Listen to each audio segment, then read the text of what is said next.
Et j'accueille tout de suite Virginie Boutueil. Bonjour, bienvenue. Vous êtes Bonjour. chercheuse en socio-économie de la mobilité et directrice adjointe de l'Institut de la mobilité durable. On va commencer par présenter cet institut. C'est quoi l'IMD? Avec plaisir. Donc l'IMD, c'est une plateforme de coopération pour la recherche que le groupe Renault a mise en place avec des grandes écoles d'ingénieurs dès 2009 en fait. Et 2009, ça vous rappellera le lancement des premiers véhicules électriques Renault. Renault s'était dit à l'époque qu'ils auraient besoin d'accompagnement, notamment d'accompagnement de chercheurs en sciences sociales, pour réfléchir aux nouveaux usages de ces véhicules à la technologie nouvelle, pour réfléchir à leurs nouvelles inscriptions territoriales, aux nouveaux modèles d'affaires, ainsi qu'à leurs impacts environnementaux et en termes de matières premières. Donc c'est ce que fait l'IMD depuis 2009 aux côtés de Renault. Oui. Alors on va évidemment beaucoup parler de ces nouveaux usages. L'idée, c'est aussi de former des cadres, de former des scientifiques. Il y a cette dimension-là? Exactement. Donc en fait, en s'adossant à des grandes écoles d'ingénieurs comme l'école des Ponts, Polytechnique, l'école des Mines, les Télécom Paris, les Arts et Métiers Paris, on comprend aussi qu'il y a tout un enjeu de formation de cadres à l'intérieur de Renault et de cadres à l'extérieur.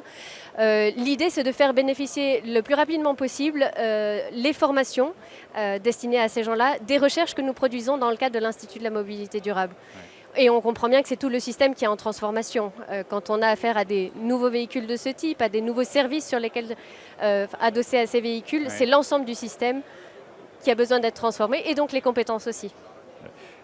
Patrick Lecharpy, c'est un mot d'innovation quand même. Vous pouvez reprendre le micro, il faut vous passer le micro l'un à l'autre. C'est évidemment, on parle d'électrification massive de nos villes et de nos territoires. C'est l'horizon, hein, et c'est l'horizon à relativement court terme. L'innovation, elle prend quelle part là-dedans? Vous, dans ce que vous imaginez, dans ce que vous créez chez Mobilize? L'innovation, c'est l'innovation d'usage, l'innovation du partage, de l'expérience. C'est ça qui est nouveau dans notre approche. Ouais. On ne raisonne pas, on ne part pas du véhicule, on parle de l'expérience utilisateur que l'on a envie de créer. Presque tout l'écosystème C'est-à-dire- il faut intégrer à la réflexion, Oui, quoi, c'est ça? La réflexion doit démarrer par l'expérience utilisateur. Mmh. Comment vous allez accéder au service, de quelle façon ça va être simple. Ça doit être très simple. Vous devez faire, je vous ai montré en Ouais. quelques clics comment vous prenez la possession du véhicule, mais l'accès au service doit être aussi simple que ça. L'innovation va commencer par une innovation de service. Ensuite, l'innovation, ça va être au service de la simplicité d'usage. Et tout ce que l'on va pouvoir inventer, créer comme réflexion ensemble, c'est pour pouvoir aller vers cette simplicité d'usage, pour nous faciliter simplement la vie du quotidien. Alors justement, Virginie Boutueil, comment le défi, c'est de faire sortir ces véhicules électriques des villes aujourd'hui? Est-ce que déjà, il y a une notion, on parle d'usage, il y a une notion de mentalité, de réticence ou de frein à lever? Alors, il peut y en avoir effectivement, mais il y a énormément de tendances de fond qui peuvent accompagner cette transformation des comportements. Alors, vous avez vraiment raison de parler d'écosystème, hein, parce qu'on parle d'évolution des comportements de la part des usagers, on parle d'évolution des politiques publiques, on parle d'évolution des systèmes de financement, de gouvernance, etc. Donc, on est dans une transformation profonde, mais il y a plusieurs facteurs qui accompagnent cette transformation-là. Alors, Patrick Lecharpy tout à l'heure mentionnait la diffusion du smartphone. C'est vrai que le smartphone, c'est déjà un outil qu'on a en permanence sur soi et bien au-delà des villes, qui permet de transformer tout un tas de nos pratiques de consommation, de déplacement, etc. Il y a d'autres tendances de fond comme les pressions énergétiques ou les pressions économiques, par exemple. Et dans la logique du passage de la possession d'un véhicule à l'usage d'un véhicule, il y a cette force qui pousse, qui est que quand vous avez accès à un véhicule que vous utilisez ponctuellement, vous n'avez pas de capital immobilisé, vous avez une meilleure appréhension de vos coûts d'ensemble à l'acquisition et à l'usage de ce véhicule. Vous avez un accès plus rapide aux progrès technologiques que ce que vous ne l'auriez eu en attendant de pouvoir acheter le véhicule suivant. Donc on sent qu'il y a des tendances de fond dans l'économie, dans la société qui accompagnent ces transformations de comportement pour lesquelles, bien entendu, il y a aussi des résistances. Hein, Et on est sur un phénomène mondial, c'est-à-dire qu'on n'est pas du tout ni que sur un phénomène qui concerne les pays développés, ni sur un phénomène qui concerne que les villes. On voit de plus en plus de choses en termes de nouveaux services de mobilité se développer dans des villes petites et moyennes, mais également dans des espaces ruraux où se met en place de l'autopartage, par exemple, où se mettent en place des services de covoiturage. Ça veut dire qu'il y a une demande de ces nouveaux usages, que vous voyez vraiment, la tendance elle est très claire, elle est constante, ou alors on est quand même dans une période particulière, compliquée, bousculée, il y a des moments de creux en quelque sorte, quoi. Non, non, elle est massive et encore une fois à l'échelle mondiale. Donc les travaux de l'Institut de la mobilité durable ont permis par exemple de suivre le développement des plateformes numériques, donc smartphones, de mobilité partagée dans le monde. Et on se rend compte qu'on est sur un rythme du triplement du nombre de plateformes de mobilité partagée en 2 ans. Et avec énormément de plateformes qui comptent d'ores et déjà plus de 10 millions de téléchargements, plus de 100 millions de téléchargements et bien sûr Uber que nous connaissons a plus de 500 millions de téléchargements. Ce qui est intéressant, c'est de voir que ces plateformes concernent presque tous les pays du monde, 120 pays dans le monde, concernent déjà plus de 800 villes à plus de 500 000 habitants et elles portent sur des services d'autopartage, de partage de vélos, de partage de trottinettes, etc., mais aussi de taxis, de VTC. On est dans une massification de ces modes intermédiaires entre les véhicules particuliers, individuels d'une part, le transport collectif capacitaire d'autre part. On est dans la formation d'un continuum de services entre les modes dont nous étions familiers auparavant. Ouais. Patrick Lecharpy, c'est quand même un modèle économique assez différent. Là, on parle d'abonnement. C'est-à-dire pour un groupe comme Renault, le business c'était on vend la voiture, on a fait le business. Là maintenant il y a une récurrence, quoi. C'est-à-dire qu'on a des abonnés, on a des fidèles en quelque sorte. L'ambition, c'est en effet de passer d'un mode de consommation habituel à un nouveau mode de consommation de la mobilité par abonnement pour 3 mois jusqu'à 3 ans et d'inventer, d'accompagner cette transition vers la non-possession. Comme le disait Virginie, aujourd'hui, nos véhicules, votre véhicule, le mien, passe 90% de son temps à l'arrêt. Si demain, ne serait-ce que 50% du temps, il était utilisé, ça change considérablement notre impact sur l'environnement, notre impact sur le coût généré pour nous-mêmes par nos déplacements. Alors on va revenir aux usages, mais je voulais qu'on dise un mot l'un et l'autre. Je vous posais d'abord la question, Virginie Bouteuil, sur l'électrification quand même, parce que là il y a un enjeu qui est tellement énorme. Par exemple, moi je vais reprendre une question que toutes les personnes que je croise quand je parle de voitures électriques me disent, mais est-ce que RTE va suivre ?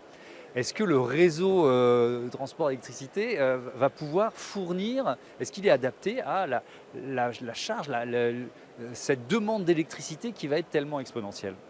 Alors si vous me permettez une insiste, Thomas, l'électrification c'est un impératif, pas forcément pour la totalité de la flotte, mais il faut réaliser qu'aujourd'hui, les transports dans le monde entier dépendent à 95% du pétrole.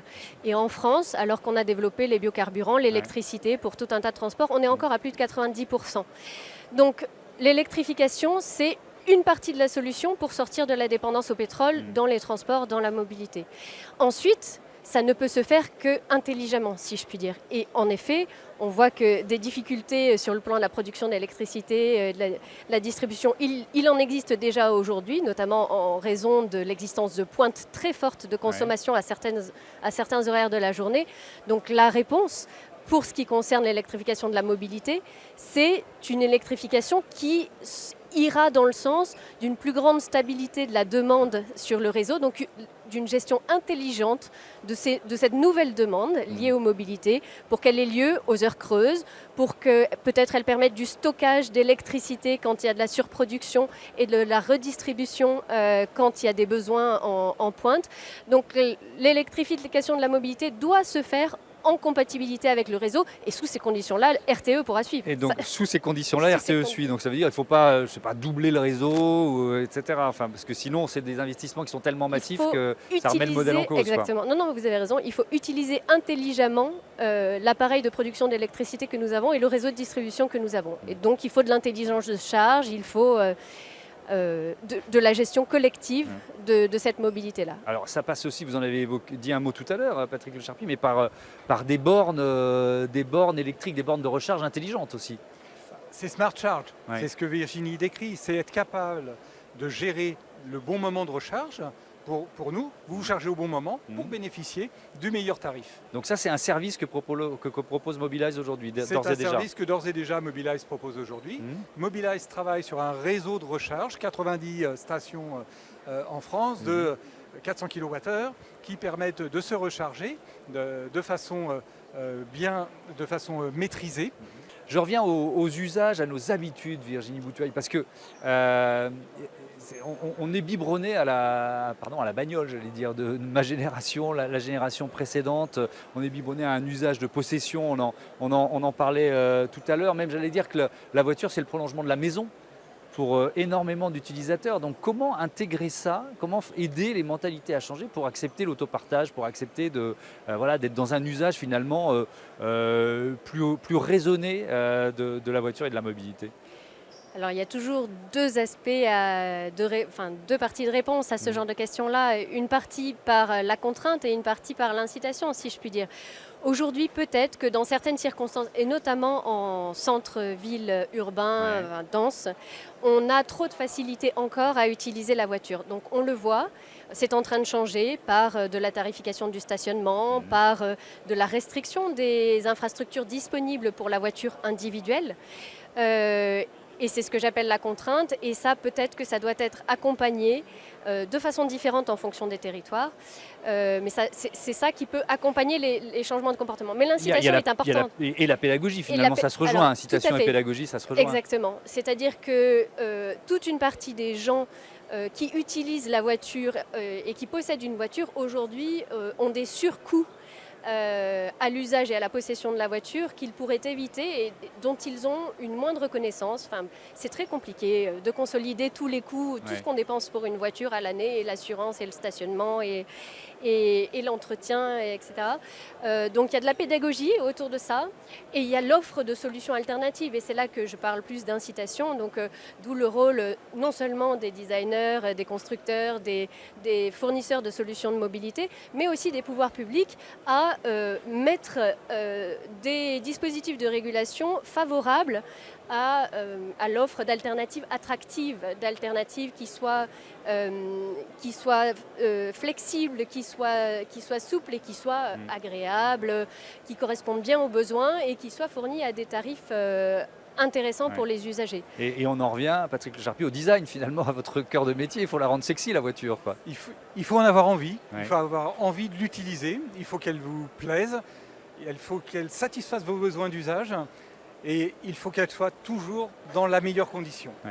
Est-ce qu'il faut aussi, parce que là je parlais de pédagogie, vous nous dites on ne se rend pas compte quand on achète une voiture finalement de ce qu'elle nous coûte en général sur une année et puis même de ce qu'elle consomme, de son bilan carbone. Est-ce que cette dimension-là finalement ça fait partie des services que vous pouvez proposer à vos abonnés? C'est-à-dire savoir ce qu'on économise en carbone d'une certaine façon quand on utilise les services de Mobilize.